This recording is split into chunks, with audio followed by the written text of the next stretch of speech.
Radio Chilango. Y la COPRED acaba de lanzar un estudio muy importante sobre las personas en situación de calle, gente que vive en nuestras calles en la Ciudad de México. Y para hablar de esto tenemos a Geraldina González, titular de la COPRED. Buenos días, presidenta. Hola, ¿qué tal? Muy buenos días, Mael, Luisa, ¿cómo están? Felices, como siempre, de saludarte, presidenta. Muchas gracias por la conversación. Primero, si te parece, antes de entrar a los detalles y a los hallazgos, quisiera que nos contaras un poco por qué este tema es tan difícil de medir. Es muy difícil hacer política pública para las personas en situación de calle, justamente porque hay todo un tema con la medición de cuántas, de los datos específicos de edad, de género, de ubicación. Cuéntanos un poco el reto constante que representa este tema. Claro, sí, mira, pues este diagnóstico sobre la situación de derechos humanos de personas en situación de calle que ejercen el trabajo sexual, eso es importante decir que es una población específica que se entrevistó y que se buscó hacer un muestreo sobre las condiciones en que viven las personas que ejercen el trabajo sexual que viven en calle, porque justamente esta intersección eleva drásticamente su riesgo de vivir o de sufrir alguna forma de violencia y de discriminación. Desde el Consejo hemos acompañado el tema del trabajo sexual, hemos insistido en su reconocimiento como un trabajo en la Ciudad de México y hemos realizado ya 2 encuestas, en 2019 la primera y en 2021 la segunda, sobre trabajo sexual. Sin embargo, justamente organizaciones que trabajan con poblaciones en calle y que trabajan con personas que se dedican al trabajo sexual nos alertaron sobre la importancia de visibilizar esta intersección, porque justamente se acumulan, por así decirlo, se multiplican las posibilidades de discriminación. Entonces, justo como mencionas, Luisa, los registros de las personas que viven en calle son muy heterogéneos, porque las definiciones que se toman, ya sea dependiendo del INEGI, dependiendo de la Secretaría de Bienestar, dependiendo de quién haga el censo, de quién haga el registro, de quién haga el conteo, las metodologías son distintas y entonces no tenemos certeza sobre cuántas personas efectivamente viven en calle y de qué hablamos cuando hablamos de una persona que vive en calle, porque hay personas que duermen en algún espacio y entonces hay metodologías que ya no les cuentan, en fin. Entonces quisimos con este diagnóstico visibilizar esta forma de violencia que viven las personas que además de vivir en calle se dedican al trabajo sexual, ya sea como una fuente de ingresos, como una fuente de sobrevivencia, ¿no? Y es muy importante lo que señala, porque si no sabemos cuántas personas, no hay un censo, no hay una metodología clara, entonces tampoco podemos generar política pública, ¿no?, para estas personas, justamente porque no tenemos idea de quiénes son. Además, este informe señala que la mayor parte de estas personas se ubican en 3 alcaldías, ¿no? En la Cuauhtémoc, sobre todo el 40%, 11% en Venustiano Carranza y 10% en Álvaro Obregón. ¿Ha habido acercamiento con los alcaldes, las alcaldesas de estas demarcaciones, justamente para hablar de este problema, pedirles este censo mucho más cercano a la realidad? Es decir, ¿cuál ha sido la respuesta de las autoridades? Bueno, en realidad la Secretaría de Bienestar, ahora CEBIEN, antes conocida como CIVISO en la Ciudad de México, como saben, hubo una reforma importante en este sentido. Y bueno, la Secretaría es la que realiza estos conteos, eso no corresponde directamente al Consejo. Entonces, en ese sentido, es la Secretaría la que atiende a la población de manera directa y quien ha realizado estos conteos, inclusive COPRED y otras instancias del gobierno de la ciudad hemos participado en ellos.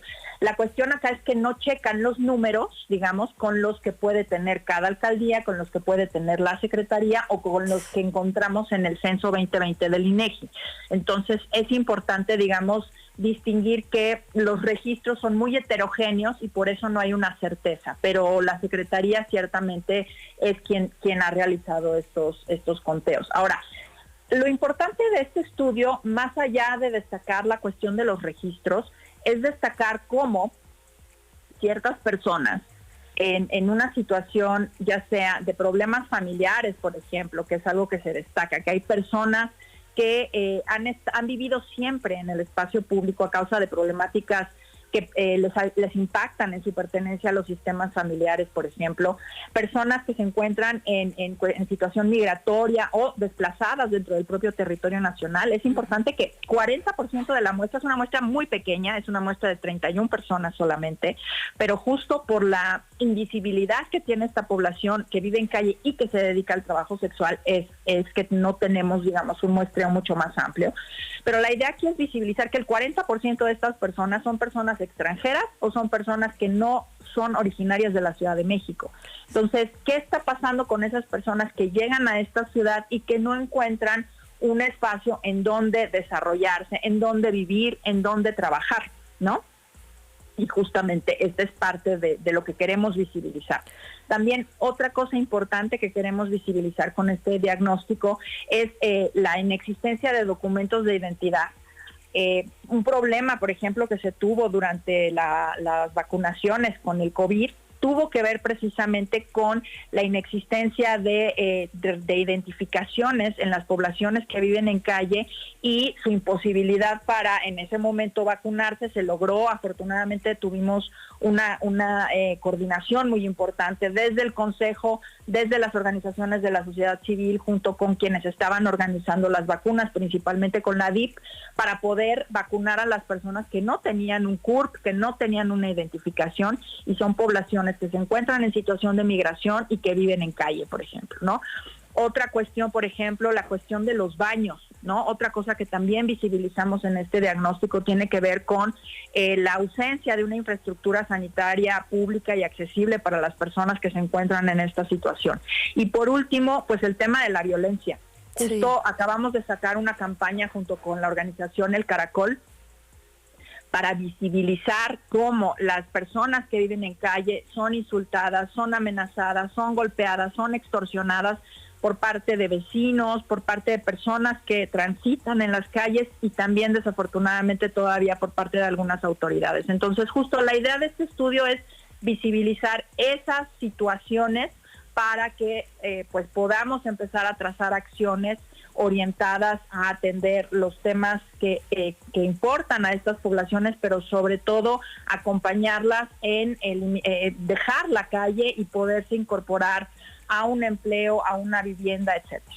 Justamente en este mes, Geraldine, estamos hablando un montón sobre vivienda y cómo termina siendo un derecho llave, pero eso tendría que cambiarse, porque justo ahora que decías este tema de la identificación, 97% de las personas que ejercen este trabajo sexual ha sufrido violencia y no tienen cómo denunciarla porque no tienen una credencial con que presentarse a una fiscalía, ¿no?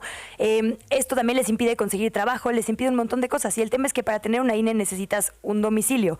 El Instituto Local ha trabajado en este sentido, pero ahora les piden entonces 4 avales o requisitos que también son imposibles para que se les dé una credencial. ¿Hay una sensibilización, digamos, con las autoridades para rutas concretas, digamos, que resuelvan este tema de identidad y por lo tanto todos los derechos que acompañan tener una credencial? ¿O cuáles son las rutas, digamos, a partir de este diagnóstico que podrían seguirse? Bueno, pues yo creo que justo el objetivo del diagnóstico es visibilizar estas situaciones y trazar las rutas para poder generar las acciones con las autoridades correspondientes. Por lo que hace al tema, por ejemplo, del registro civil, pues hemos acompañado a organizaciones de la sociedad civil precisamente para el registro civil acá en la Ciudad de México de familias, por ejemplo, ¿no? El Caracol es una organización que se dedica mucho al acompañamiento, bueno, ese es su objetivo, digamos, como organización, el acompañamiento de poblaciones en situación de calle, poblaciones callejeras, y en ese sentido se ha acompañado la posibilidad de que una familia entera pueda acceder a su registro y tener sus actas de nacimiento para poder precisamente generar ya estas acercamientos en cuestión de tener una credencial para votar, que en nuestro país sabemos que además es nuestra identificación. Entonces, sí existen estos obstáculos. Con el INE, el COPRED no tiene competencia para trabajar directamente con las autoridades federales. Esa es una atribución que corresponde al Consejo Nacional, al CONAPRED, pero nosotros hemos estado impulsando y hemos estado acompañando precisamente que en el acercamiento de las poblaciones en calle que no tienen una identificación sean atendidas directamente por las autoridades correspondientes como toca, ¿no? Con un servicio digno y con un servicio, pues, atendiendo a todos sus derechos. Ahora, También la Secretaría que acompaña, digamos, tanto a poblaciones migrantes como a poblaciones en situación de calle, pues ha tenido, digamos, estos esfuerzos en entregar, por ejemplo, en la cuestión de las personas que se encuentran en situación de migración, tarjetas para que puedan acceder a determinados servicios del gobierno de la Ciudad de México. Pero ciertamente pues falta un esfuerzo muy importante por generar acciones para eliminar la discriminación y sobre todo para eliminar las violencias que viven las personas que se encuentran en situación de calle. Me parece muy importante que también los vecinos, las vecinas, quienes se encuentran, personas en situación de calle en el espacio público, pues entiendan que son personas que tienen dignidad, que tienen derechos, porque nos hemos encontrado con situaciones en donde verdaderamente el trato hacia las personas que se encuentran en situación de calle les despoja de su dignidad y de su valor como seres humanos. Entonces esto es fundamental. Geraldina, pues como siempre, muchísimas gracias por esta conversación, por ponernos estos temas sobre la mesa. Ya sabes que siempre bienvenida a este espacio. Y muchas gracias a ustedes por el espacio. Que tengan un muy buen día. Igualmente.